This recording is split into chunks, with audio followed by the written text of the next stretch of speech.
नमस्कार आदरणीय शिक्षकों, मेरे मित्रों और इस कार्यक्रम में उपस्थित सभी लोगों को मेरा प्रणाम।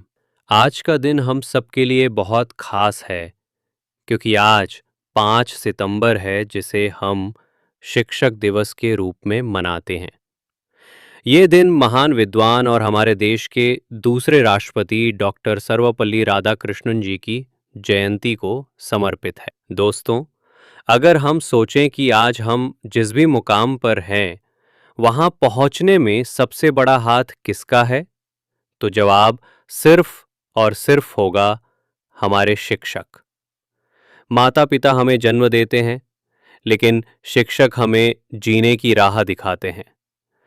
उन्होंने हमें सिर्फ किताबों का ज्ञान ही नहीं दिया, बल्कि अच्छे संस्कार और जीवन के मूल्य भी सिखाए। गुरु के बिना ज्ञान अधूरा होता है। गुरु के बिना इंसान अधूरा होता है। जितना भी कर लो दुनिया पर अभिमान, गुरु का ऋण तो सदा ही अधूरा होता है। शिक्षक का जीवन त्याग और समर्पण से भरा होता है, लेकिन अपने छात्रों का भविष्य बनाने के लिए दिन रात मेहनत करते हैं।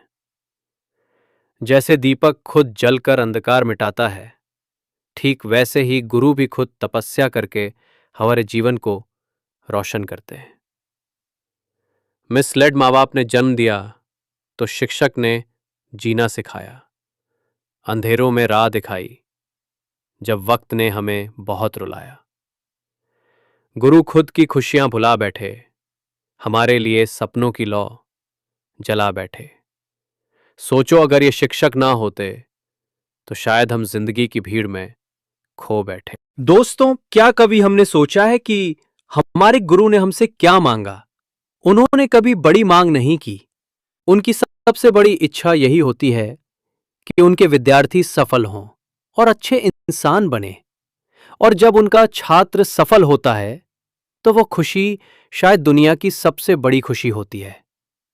वो खुद थकते रहे हमें आगे बढ़ाने के लिए, वो खुद रुकते रहे हमें उड़ान देने के लिए। उनके बिना ये जीवन अधूरा सा लगता है, क्योंकि गुरु ही जीवन का सच्चा भगवान लगता है। हम चाहे कितने भी बड़े इंसान बन जाएं, लेकिन गुरु का ऋण कभी चुका नहीं सकते। सच कहा गया है, अगर भगवान और गुरु दोनों सामने खड़े हों तो सबसे पहले गुरु को प्रणाम करना चाहिए, क्योंकि भगवान तक पहुंचने का रास्ता भी गुरु ही दिखाते हैं। खुद जलते रहे हमें रोशन करने के लिए, वो खुद मिटते रहे जीवन देने के लिए। न जाने कितनी नींदें उन्होंने खोई हैं सिर्फ हमारे सपनों को सजाने के लिए। अगर आज हम में कुछ चमक है तो वो सिर्फ और सिर्फ हमारे गुरु की वजह से है। आइए इस शिक्षक दिवस पर हम सब अपने गुरुओं को दिल से प्रणाम करें। आप सभी गुरुओं को मेरा शत शत नमन। धन्यवाद।